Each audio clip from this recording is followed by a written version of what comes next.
इष्टि भगवान की। संत श्रोमणी आचार्य भगवान गुरुदेव श्री विद्यासागर जी महाराज की।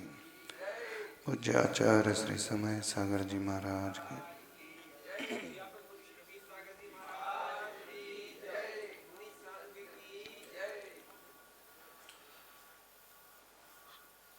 जैन धर्म के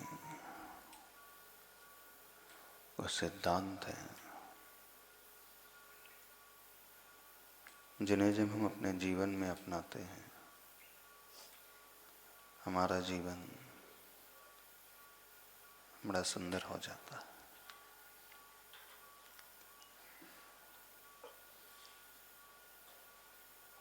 एक शब्द आता है उपादान, और दूसरा शब्द आता है निमित्त। सुना है नाम आप लोगों ने? सुना है? उपादान क्या कहलाता है? हमारी कैपेसिटी,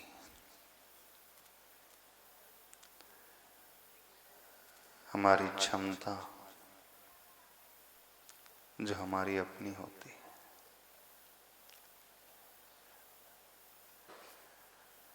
निमित्त जिसके सहयोग से हमारी क्षमता का विकास होता है।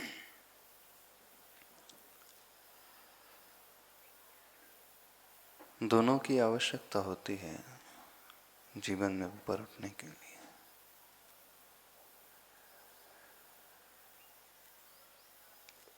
कदम कदम पर जब तक दूसरे हमारे जीवन में सहयोग न करें, हम ऊपर नहीं उठ पाते। लेकिन जो दूसरों के सहयोग को लेते लेते उन्हीं पर आधारित हो जाता है, तो कमजोर भी हो जाता है, वो आगे नहीं बढ़ पाता। होता है ना?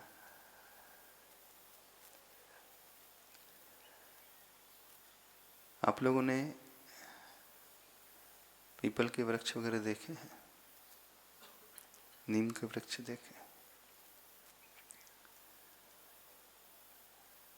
पीपल का वृक्ष बड़ा घना होता है।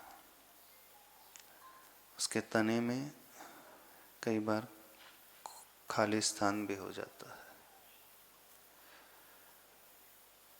और नीम का वृक्ष भी बहुत बढ़ता है। यदि वह नीम का वृक्ष पीपल के तने में जो खाली स्थान होता है वहां से उग जाए, देखा कभी ऐसा? एक वृक्ष के तने से दूसरा वृक्ष फूट जाता है।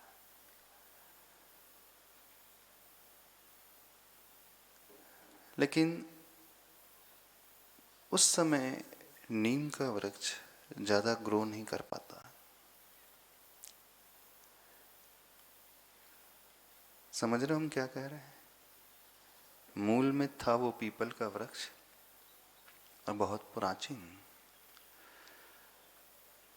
उसके तने कुछ खाली स्थान हो जाते हैं, मिट्टी आदि भर जाती है, तो उस स्थान से भी एक छोटा सा दूसरा वृक्ष भी फूट जाता है। जंगल में आपने देखना कभी,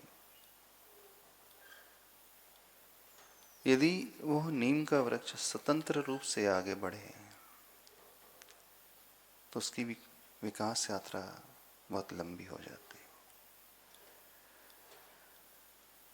और उससे स्वतंत्रता न मिल पाए तो थोड़ा ही बढ़कर के वह रह जाता है, अपनी ऊंचाइयों को छू नहीं पाता।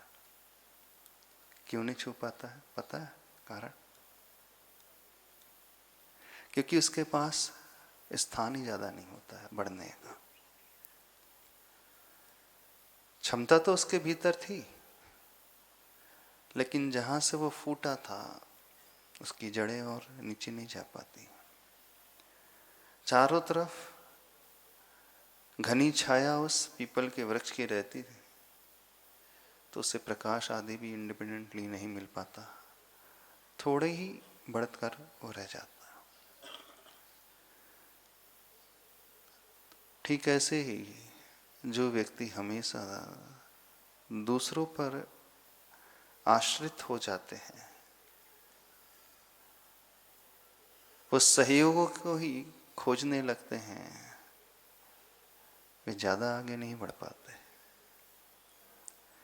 आगे बढ़ने के लिए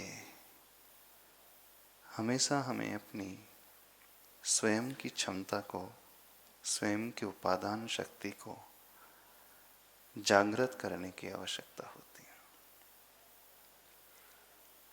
यदि इसे जागृत ना किया जाए तो हम बहुत थोड़ा बढ़कर के रह जाएंगे।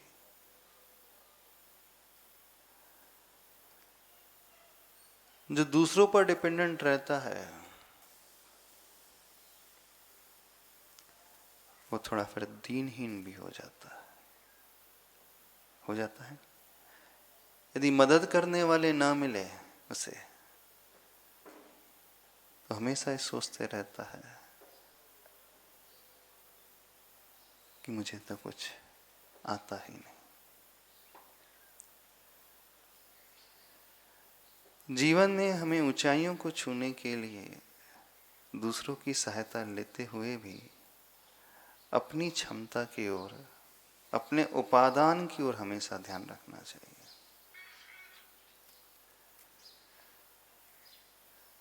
लेकिन कुछ ऐसी परिस्थिति भी होती है जब व्यक्ति बहुत ज्यादा अपने ऊपर विश्वास से भरने लगता है, वो अन्य निमित्तों को गौण करने लगता है, तो भी वो अभिमान से ग्रसित हो जाता है।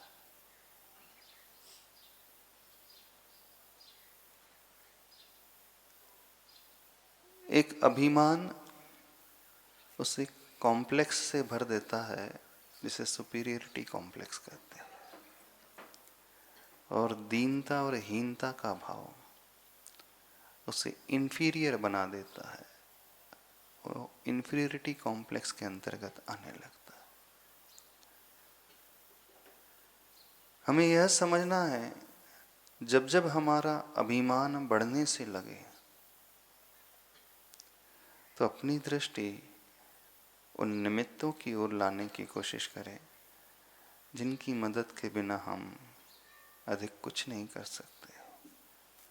और जब जब हम दीनहीन सा महसूस करने लगे तब तब हमें अपनी क्षमताओं की ओर, उपादान की ओर दृष्टि लाना चाहिए कि नहीं, शक्ति मेरे भीतर बहुत है, मैं चाहूं तो कुछ भी कर सकता हूं।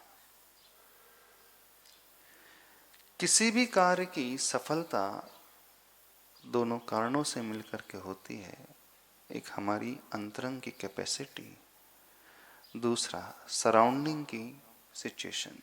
सराउंडिंग में इस प्रकार के सहयोगी जब हमें मिलते हैं, प्रॉपर यदि निमित्त हमें मिल जाए और हम अपने उपादान की ओर दृष्टि ला लें, दोनों का कॉम्बिनेशन मिलते ही बहुत आगे बढ़ा जा सकता है।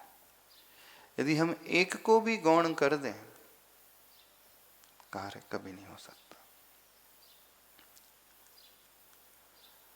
एक सूत्र आता है, परस्परोपग्रहो जीवानाम, भगवान महावीर का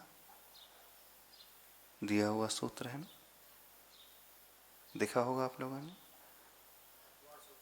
अथवार सूत्र में था 3 लोग का नक्शा बना रहता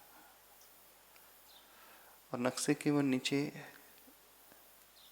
लिखा रहता है परस्परोपग्रहो जीवानाम। उसका क्या अर्थ है?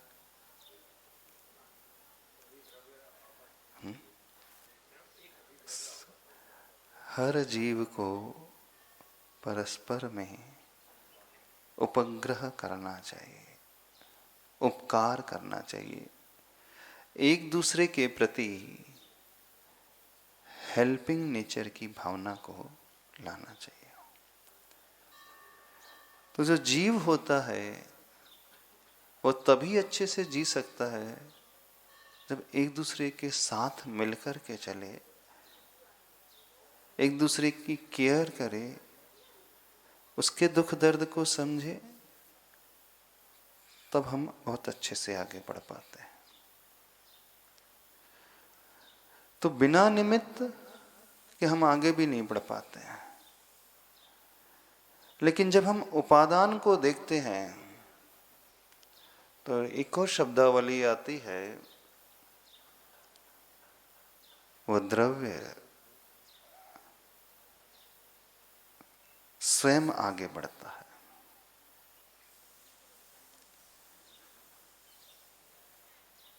कोई हमारी कितनी मदद कर सकता है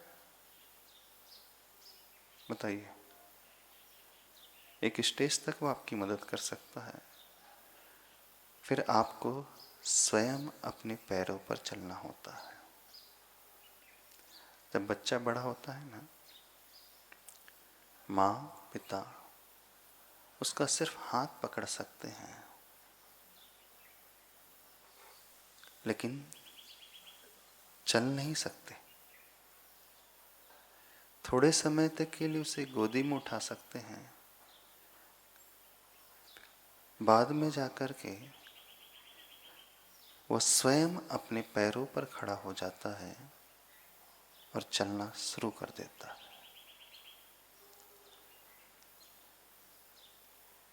हमें यह समझना है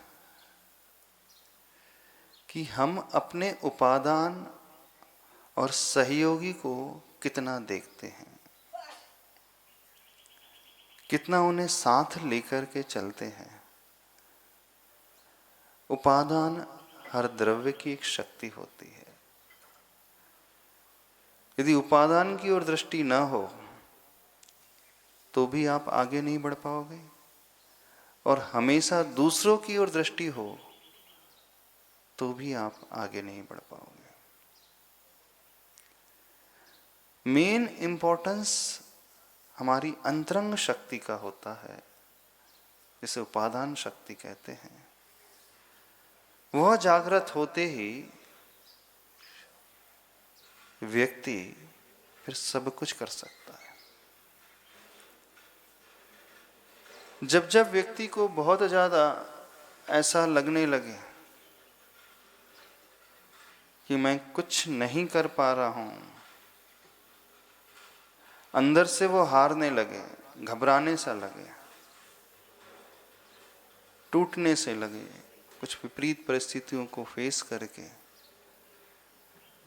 तब कहा जाता है कि जागृत हो, तुम्हारी उपादान शक्ति बहुत है।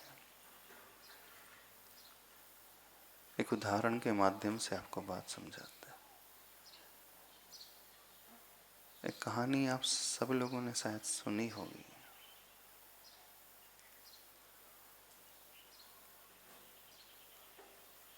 शेर का बच्चा भेड़ियों के साथ रहते रहते अपने आप को भेड़िया मानने लगता। सुनिए कहानी।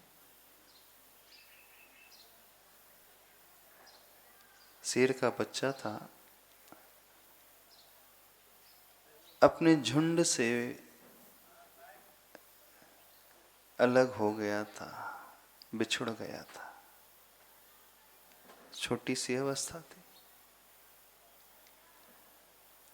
जंगल में बिछुड़ करके अन्य छोटे छोटे जो भेड़ियों के बच्चों का ग्रुप था, उनके साथ वो मिल गया।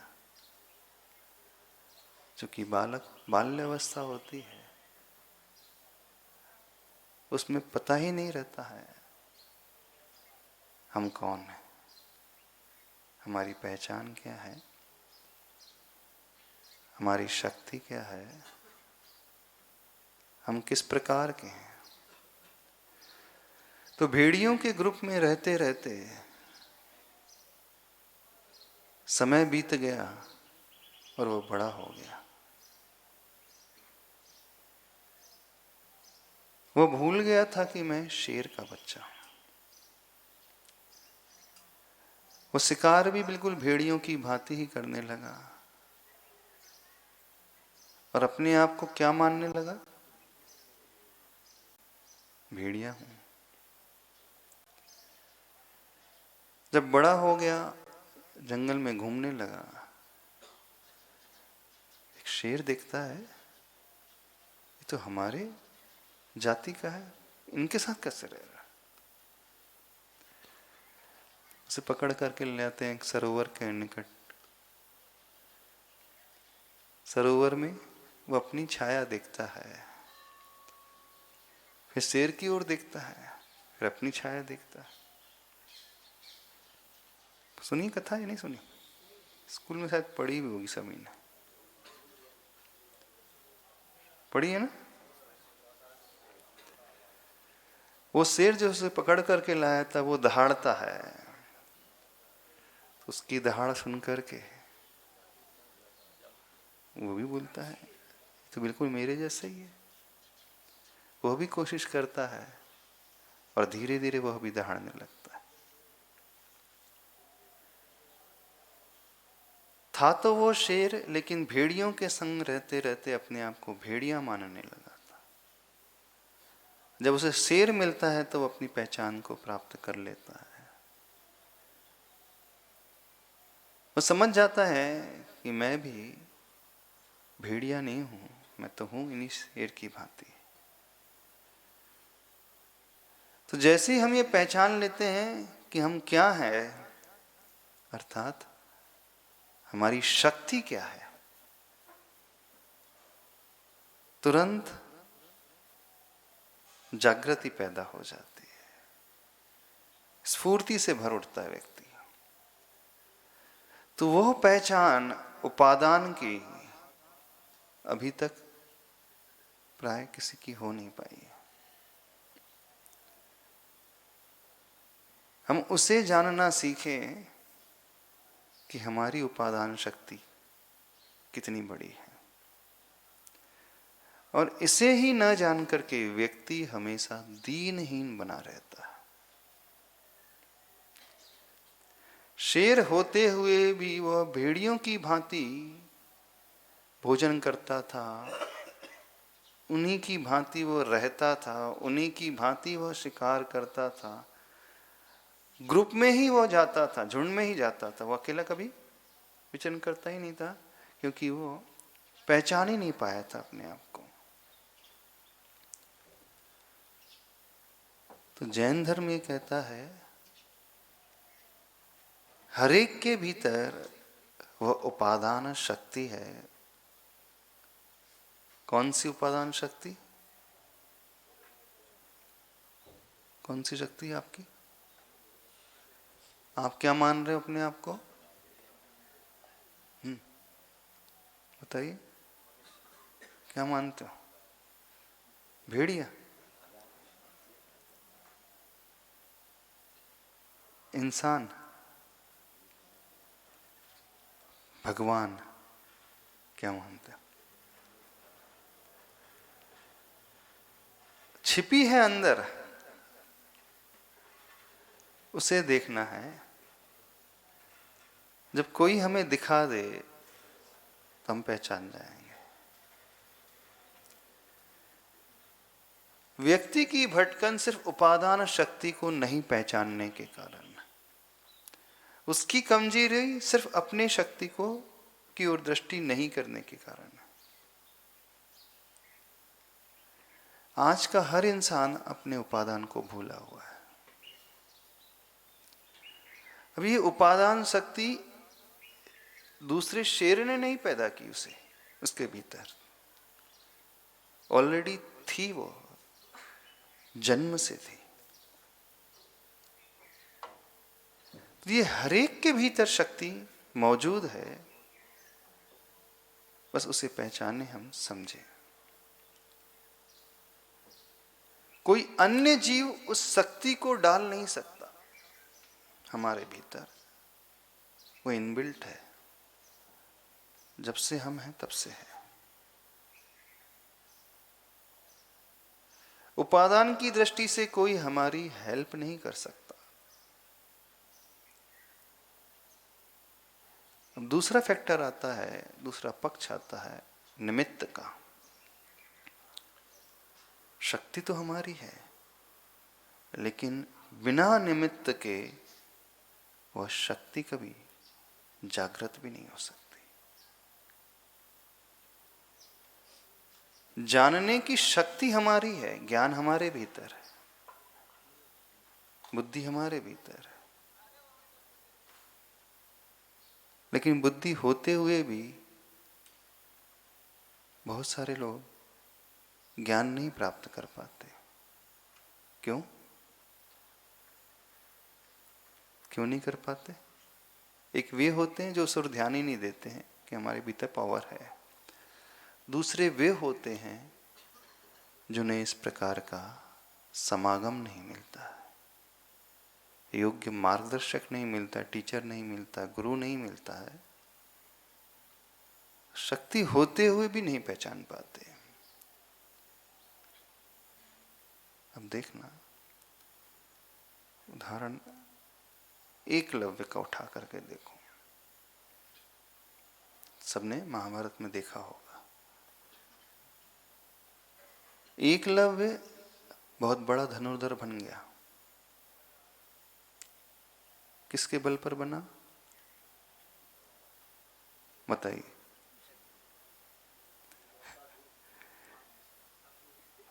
एकलव्य किसके बल पर इतना बड़ा धनुर्धर बना था?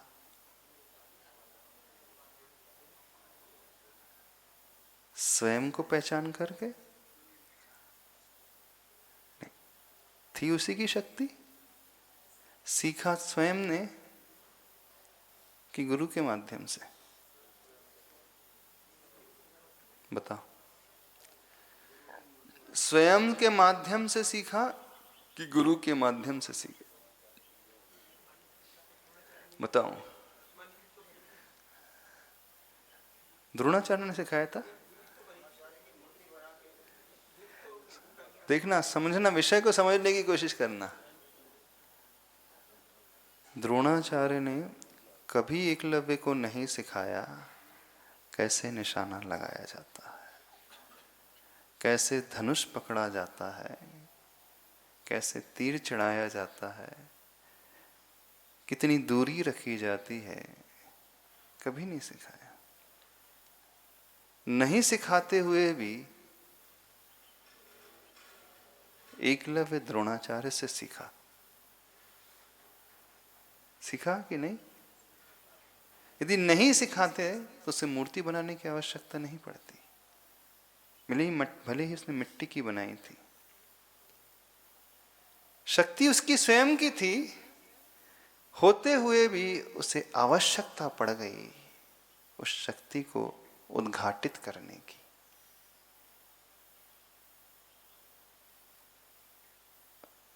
तभी वो गुरु के पास जाकर के निवेदन करता है कि मुझे भी धनुर्विद्या सीखना है। गुरु द्रोण उसे मना कर देते हैं, मैं क्षत्रियों के अलावा किसी को नहीं सिखाता हूं। जंगल में आकर के स्वयं मूर्ति बनाता है, लेकिन एकलव्य की दृष्टि में वो मूर्ति नहीं थी। एकलव्य की दृष्टि में क्या था? गुरु थे, जीवंत गुरु थे, साक्षात जीवंत बैठे हुए, हर एक उसकी प्रक्रिया को जो देख रहे हैं, किस प्रकार से वो कर रहा है, बिल्कुल नहीं। अब प्रश्न ये उठता है, यदि एकलव्य उस मूर्ति को नहीं बनाता तो क्या वह सीख नहीं पाता कि सीख जाता? मिट्टी की मूर्ति ने क्या किया उसके जीवन में? कुछ भी नहीं किया। कुछ नहीं किया ना उसने। कभी वो मूर्ति से निकल करके द्रोणाचार्य उसके पास नहीं आए। भले ही वे पास नहीं आए, लेकिन उसके मानस पटल पर था कि वो मेरे साथ है। मेरी हर क्रिया को देख रहे हैं, जज कर रहे हैं। तो हमें जीवन में आगे बढ़ने के लिए निमित्त की भी आवश्यकता होती है। बिना निमित्त के हम कुछ नहीं कर सकते हैं। कार्य की सफलता उपादान और निमित्त दोनों की मैत्री से होती है। जब तक मैत्री इनप्रॉपर ना हो, कोई भी कार्य सक्सेसफुल नहीं हो सकता। जब हम दृष्टि निमित्त की ओर करते हैं तो व्यक्ति पराश्रित सा हो जाता है। जब दृष्टि स्वयं की शक्ति उपादान की ओर करते हैं तो व्यक्ति को थोड़ा सा ये भाव आने लगता है कि मैंने किया। और जब मैंने किया ये भाव आने लगा तो एक कॉम्प्लेक्स उसे घेरने लगता है, सुपीरियरिटी कॉम्प्लेक्स। तो जब जब हमें ऐसा अभिमान का सा भाव पैदा होने लगे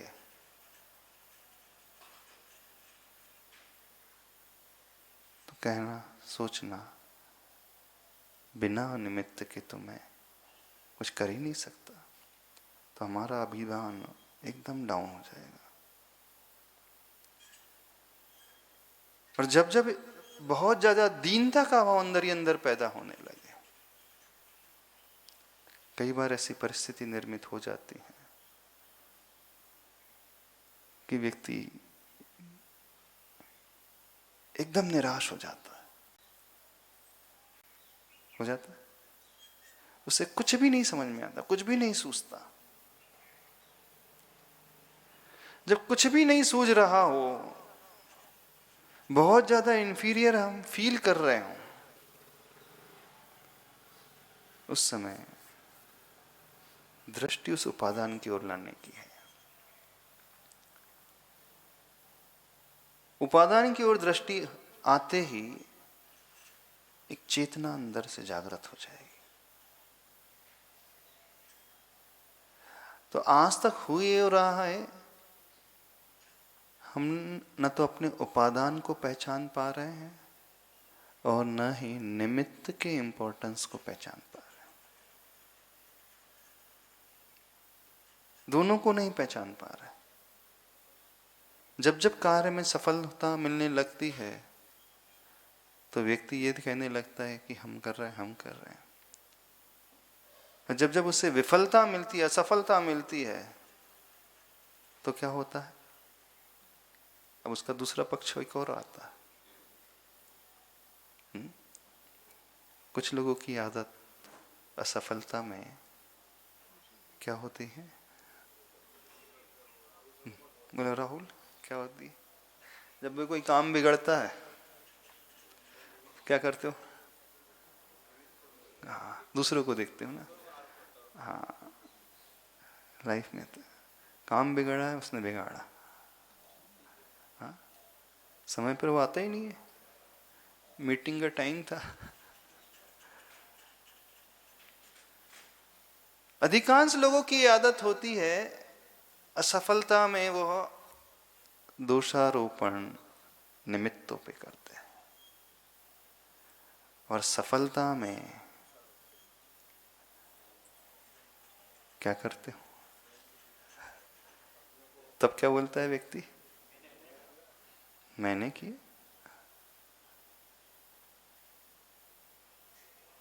यदि मेरे भीतर क्षमता नहीं होती तो कौन होगा? अब दोनों एकदम नीचे गिराने वाली पोजीशन। तो हमें यह समझना, जब जब हम इस प्रकार के दुर्भाव से भर रहे हैं तो हो क्या रहा है? बेसिकली हमें कब निमित्त का आश्रय लेना है और कब उपादान का आश्रय लेना है, कब निमित्त को क्रेडिट देना है और कब स्वयं के क्रेडिट से बचना। बस इसमें बैलेंस बनाना सीखना है। जो व्यक्ति इन दोनों में बैलेंस बना लेता है, ऐसा नहीं कि आप उपयोग नहीं करते, उपयोग तो करते हो दोनों का ही, लेकिन दोनों में इम्बैलेंस है। जहां उपादान को गौण करना चाहिए, वहां आप उपादान को मुख्य बना लेते हो, और जहां निमित्त को मुख्य बनाना चाहिए, वहां उसे गौण कर देता है व्यक्ति।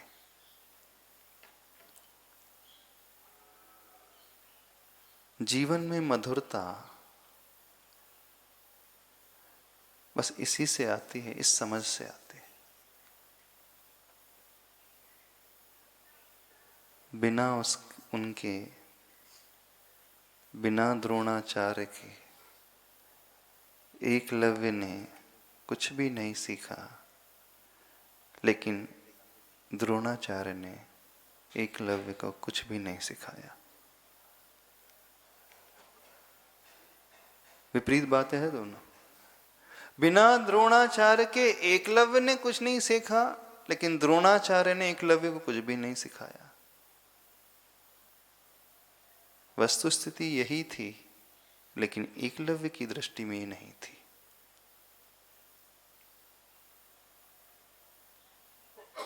हमारी लाइफ में प्रॉब्लम कब आता है? आपके संबंधों में प्रॉब्लम कब आता है? कभी ध्यान दिया आपने? विषय समझ में आ रहा है, नहीं समझ में आ रहा? अब सब कोई हर एक से कह रहे हैं थोड़ा सा अपना अपना इंट्रोस्पेक्शन करके देखना, स्वयं का अध्ययन करके देखना। हम क्रेडिट कब कब ले लेते हैं?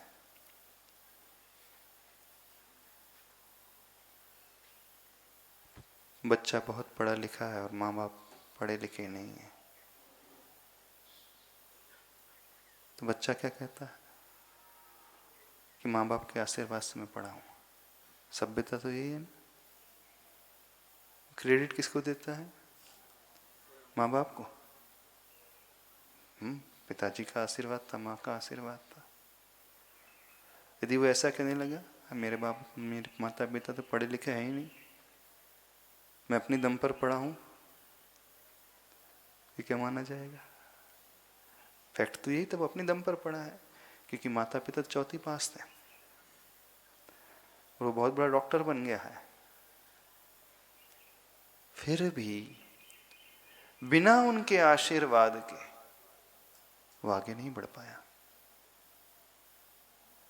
यदि ये ऐसा व्यवहार होने लगेगा जब जीवन में, तो वहां प्रॉब्लम क्रिएट होने लगते हैं। उपादान निमित्त को के उदाहरण को गुरुजी में देखना, आचार्य भगवान में देखा आपने? आचार्य के व्यवहार को देखा। उपादान शक्ति गुरुवर की ही थी, हमेशा आचार्य की थी।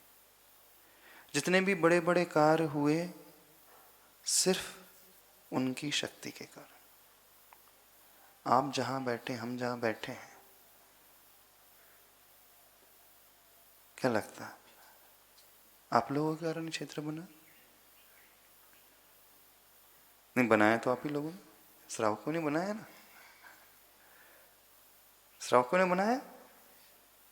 दिगंबर गुरुओं के पास कहां से पैसा हुआ? आचार्य के पास कहां से फंड आया?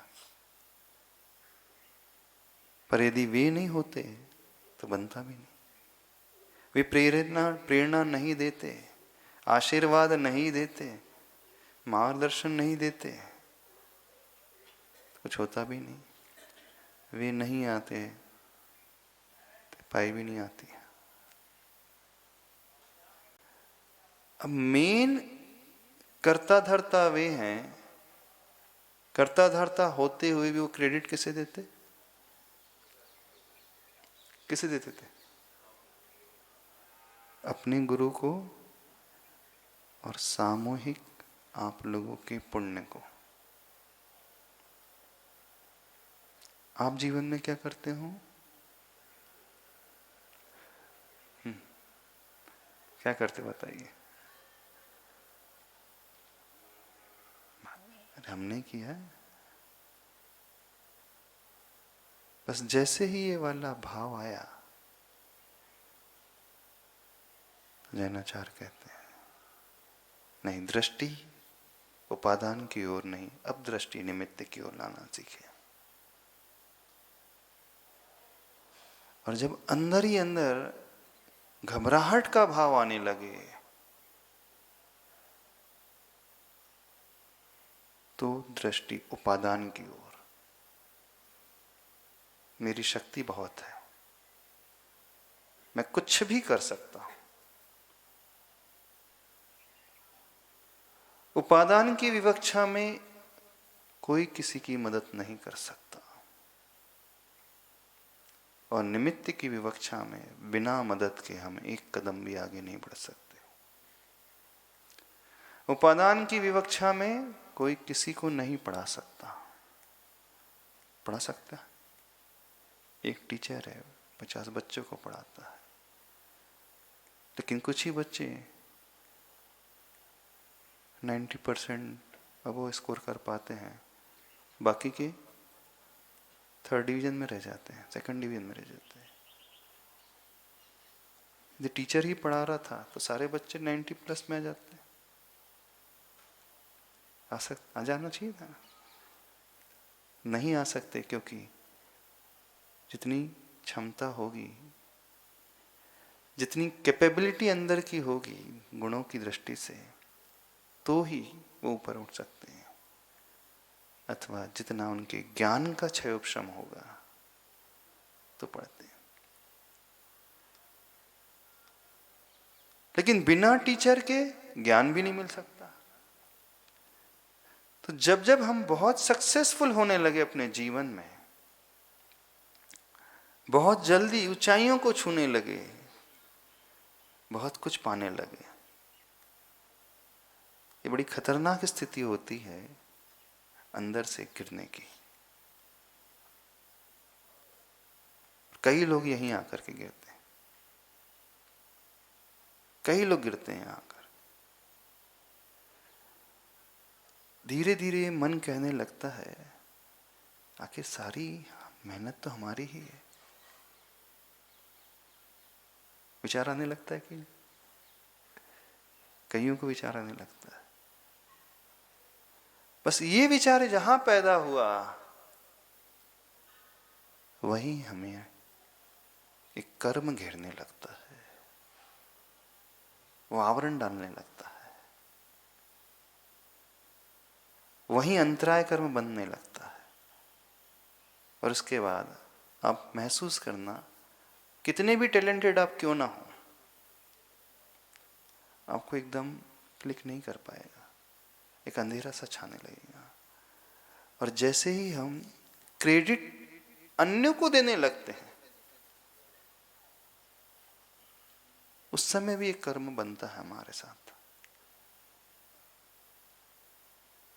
और वो शुभ कर्म बनता, अच्छा कर्म बनता। सिद्धांत बिल्कुल यही है। लोक व्यवहार में भी जब हम दूसरों को क्रेडिट देते हैं तो सारी भीड़ आपकी हो जाएगी, सारी भीड़ आपकी हो जाएगी, वो आपकी जय जयकार करने लगेगी। आप जो चाहते हैं उनसे करा सकते हो, बल्कि आपको कहना भी नहीं पड़ेगा, वे स्वतः ही बड़ी प्रसन्नता से आपके हर कार्य करने को तैयार हो जाएंगे।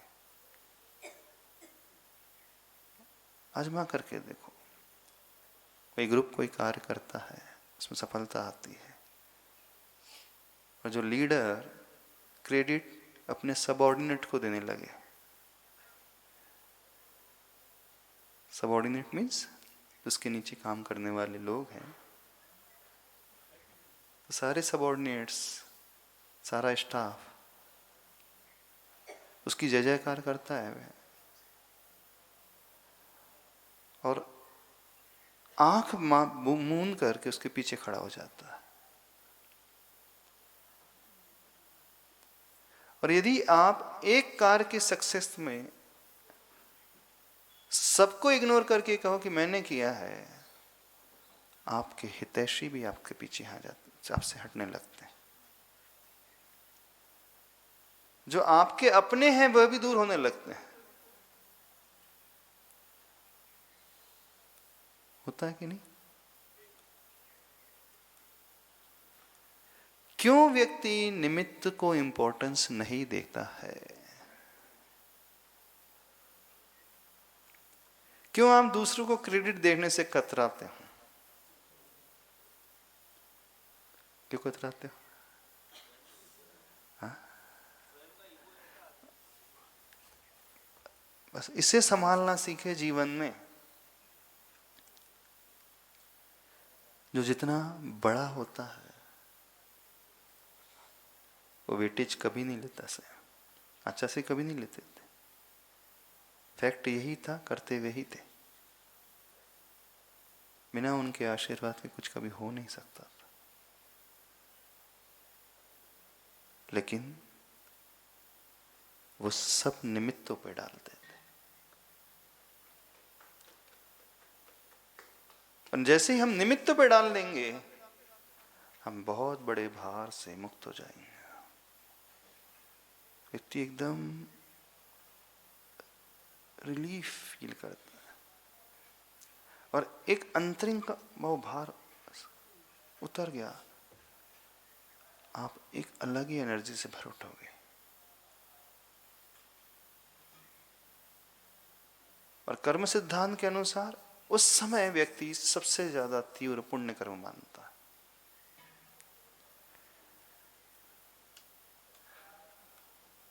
पर की प्रशंसा और आत्मनिंदा से उच्च गोत्र का बंध होता है। स्वयं की प्रशंसा और पर की निंदा से निज गोत्र का बंध होता है। पर आत्मनिंदा प्रशंसा सद सद्गुणोच्छादनोत भावने चा निचेर गोत्रस। कर्म फिलॉसफी के अनुसार क्या? आत्म प्रशंसा मीन्स स्वयं को क्रेडिट देना, और पर प्रशंसा मीन्स क्रेडिट दूसरों को देना। यही है फैक्ट, और कुछ नहीं है। अर्थात जब जब हम जीवन में आगे बढ़ने लगे, रिजल्ट हमारे फेवर में आने लगे, तो निमित्ताधीन दृष्टि कर दीजिए।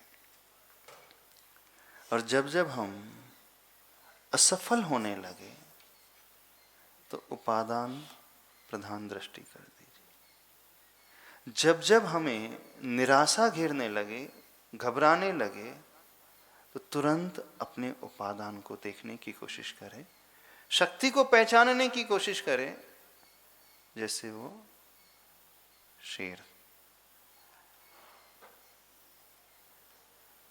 जब जब हम अभिमान से ग्रसित होने लगे, तुरंत उस एकलव्य को याद करें, सब कुछ स्वयं करते हुए भी उसने गुरु द्रोण के लिए सर्वस्व अर्पित कर दिया। कुछ समझ रहे हो कि नहीं समझ रहे? उपादान और निमित्त बहुत महत्वपूर्ण कंसेप्ट है जैन धर्म के। उपादान की ओर दृष्टि होते ही हम शक्ति पहचान लेते हैं और उस कार्य को करने के लिए भिड़ जाते हैं। जैसे ही उस शेर के बच्चे ने पहचाना कि मैं भेड़िया नहीं हूं, दौड़ने लगा। वो शुरुआत हो गई उसकी, बस शुरुआत होते ही वो बन गया पूरा। जब जब आपको असफलता हाथ लगे किसी भी कार्य में, अथवा निराशा बहुत ज्यादा घेरने लगे, तो घबराने की आवश्यकता नहीं। कभी घबराने की आवश्यकता, झांक करके देखना भीतर, अपने भीतर मेरी शक्ति क्या है और मैं क्या कर रहा हूं। प्रयास करने पर भी सफलता ना मिल रही हो तब भी कह रहे हैं। अन्य निमित्तों को ना दे, उनको दोषारोपण ना करें। किसी असफलता में दोष यदि हम स्वयं ले लेंगे ना, तो आपका विरोधी भी आपके साथ हो जाएगा। ट्राई करके देखना। आपका विरोधी है, वो आपके साथ हो जाएगा।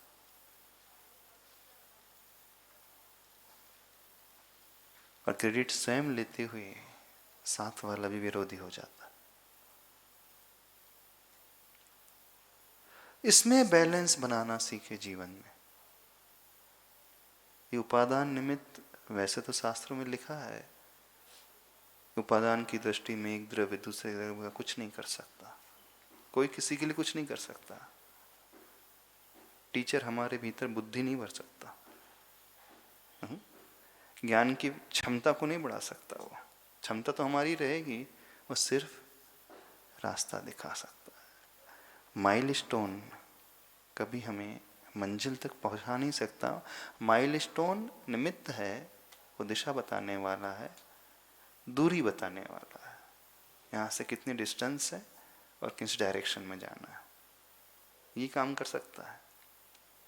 माइलस्टोन स्वयं नहीं चलेगा कभी,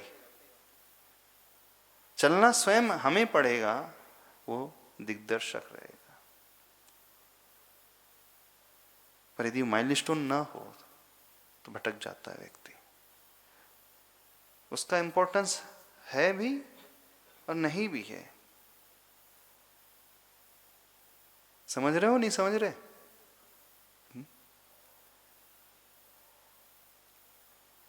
सब कैसा करते हैं, अपने व्यवहार को कैसा करते बताओ। खाते गांव से कितने लोग आए अभी? किलोमीटर नहीं पूछ रहे, कितने लोग आए वहां? कौन लेकर के आया गाड़ी? हाँ, कौन लेकर के आया? किसी ने सबको जमा किया होगा, है ना, फोन करके। ऐसा देखना, एक छोटा सा काम है वहां से यहाँ तक आने का, उसी में आप लोगों को लगता होगा कि मैंने सबको फोन किया। जी मैं नहीं करता तो कोई नहीं आता, लगता होगा कि बात बड़ी छोटी सी है, एग्जाम्पल दे रहा है। कब अपने मन में भाव आने लगता है? एक छोटे से छोटे कार्य में भी भाव आने लगता है। और जो दूसरे के फोन को सुन करके आ रहे हैं, वो अहम में भर जाए, देखो हम स्वयं आ रहे हैं, तो याद रखना, यदि वो नहीं उठाता तो आप तो वहीं रह जाते।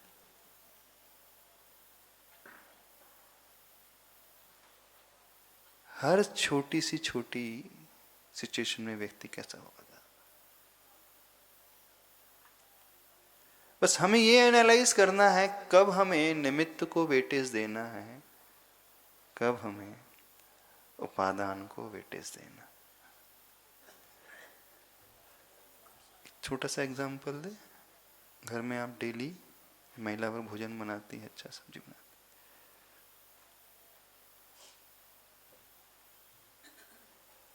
यदि उसकी प्रशंसा रोज होने लगे तो उसका स्वाद बिगड़ जाता है। कभी कभी देखना होता है ना, होता है। आप बहुत अच्छा टेस्टी भोजन बना रहे हो तो आपको ही लगने लगता कि हम बनाने वाले, सब करने धरने वाले हम हैं। इस भ्रम में नहीं रहना, सामने वाले का भी पुण्य होता। बनाने वाले आप, सारे इंग्रेडिएंट्स वही रहते हैं,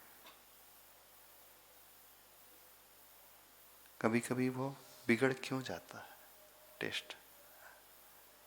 जब बनाते बनाते व्यक्ति फूलने से लगता है ना, फूलना है ना मीन्स ओवर कॉन्फिडेंस, प्रशंसा का भाव, मतलब अंदर ही अंदर ओवर कॉन्फिडेंस उसे घेरने लगता है। और जैसी ओवर कॉन्फिडेंस में आया उससे गलती होती है, नियम से होती ही होती है, कोई भी क्यों ना हो, होती ही होती है।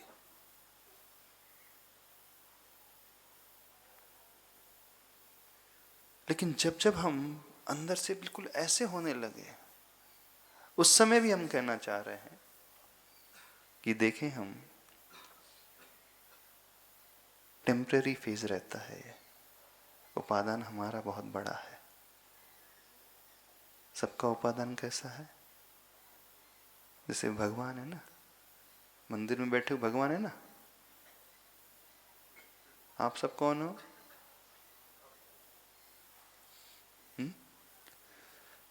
कौन है? अभी तो श्रावक हो, लेकिन उपादान कौन सा? भेड़िए की शेर? बताइए। भले ही अभी भेड़िए के साथ रह रहे हो, पर हो भेड़िया नहीं। भले ही अभी श्रावकों के साथ रह रहे हैं, श्रावक अवस्था में हैं, ये एक टेम्परेरी फेज है, ये हमेशा नहीं रहेगा, नहीं रहेगा। वो हमेशा एक बार प्राप्त हो जाए तो वो हमेशा रहेगा। वो पद प्राप्त होने के बाद कभी छूटता नहीं है। भगवान बनने के बाद व्यक्ति कभी नीचे नहीं आता। और जो जो छूटता है वो शाश्वत नहीं रहता, वो टेम्परेरी रहता है। तो जब जब दीनता का भाव घेरने लगे तो सोचना ये टेम्परेरी है, शाश्वत नहीं। मेरा उपादान हमेशा शाश्वत है, वो कभी नष्ट नहीं होगा। बस अंतर है अभिव्यक्ति का, वो प्रकट हो गया, ये अप्रकट है।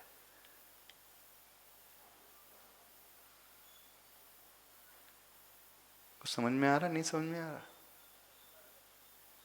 बस उपादान निमित्त को बैलेंस करना सीखें जीवन में। बिना इसके कभी कुछ नहीं होगा। जियो और जीने दो जो सूत्र लिखा है, परस्पर उपग्रह जीवा नाम जो सूत्र लिखा है, वो निमित्त को ध्यान में रखते हुए लिखा है। फैक्ट यही है कि जन्म लेते ही हमें हर कदम पर किसी ना किसी की हेल्प लगती है। लगती है कि नहीं? दूध पीना है आपको, पानी पीना हो आपको, कपड़े बदलना हो आपको, यहाँ से वहाँ चलना हो आपको, एवं चेतन की नहीं जड़ की भी आवश्यकता होती है। ऐसा नहीं कि कोई पर्टिकुलर व्यक्ति हो तो भी, हर कदम कदम पर जड़ वस्तु की भी आवश्यकता होती कि नहीं? और तो और बिना चप्पल के आप घर से निकलते भी नहीं होंगे, बिना गाड़ी के आप नीचे आगे नहीं बढ़ता होंगे, तो उसकी भी हेल्प, वो निमित्त भी है कि नहीं? तो जैसे ही हम निमित्त को देखेंगे, हमारा सारा अहम जो है गल जाएगा। इसलिए आया है वो ग्रेटिट्यूड का भाव, उसे थैंक्स कहें, धन्यवाद दे। धन्यवाद वही दे सकता है जो अपने अहम को तोड़ता है। जो अहम से भरा हो किसी को क्रेडिट नहीं देगा। क्रेडिट देने का थैंक्स नहीं कहेगा। जब हमारे मुख से थैंक्स निकल रहा है, इसका क्या अर्थ होता है?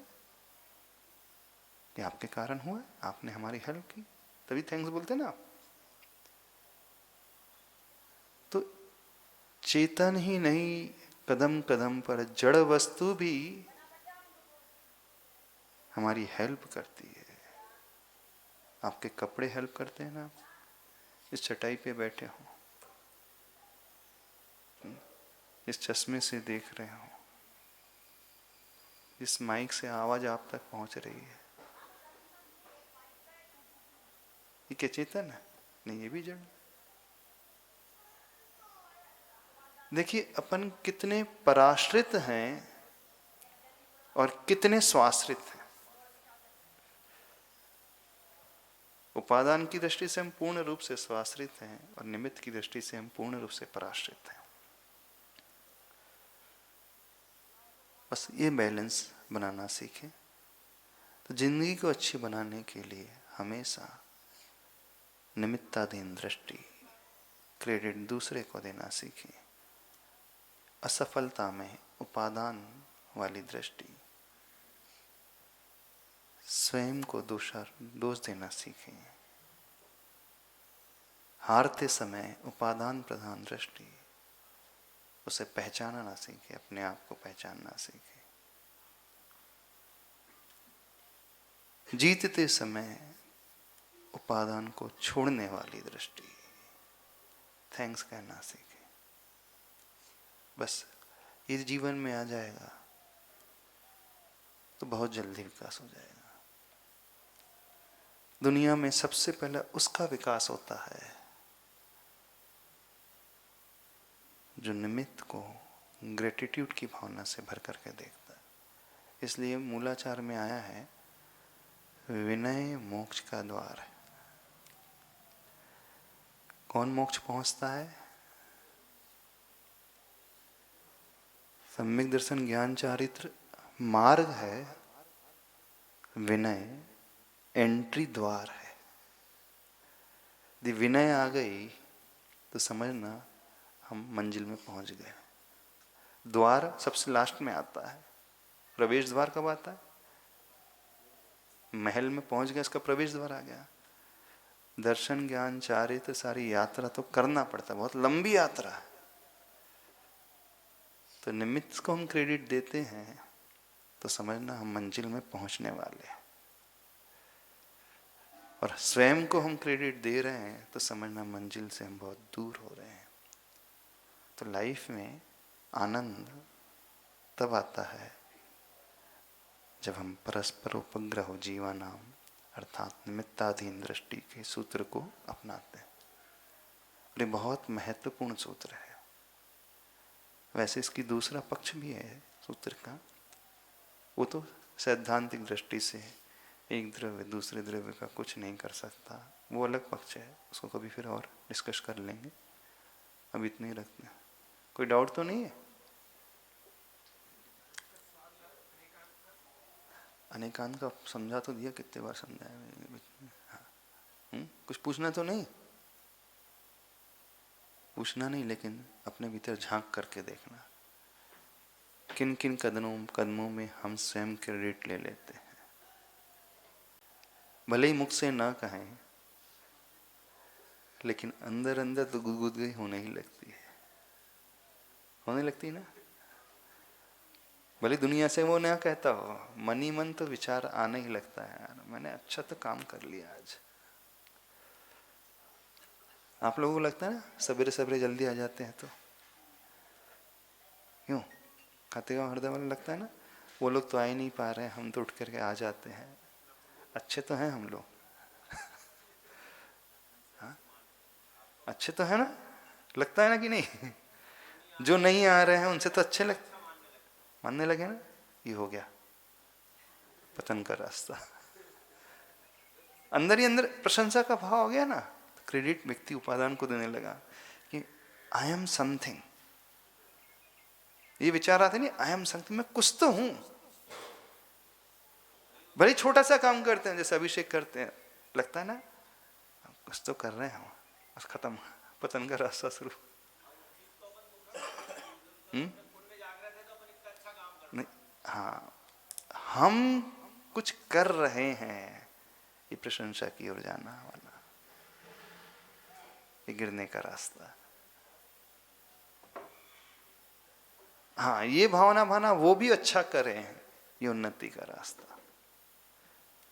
ये भावना भाना मेरा उपादान बहुत बड़ा है लेकिन मैं कुछ नहीं कर रहा हूं, ये उन्नति का रास्ता।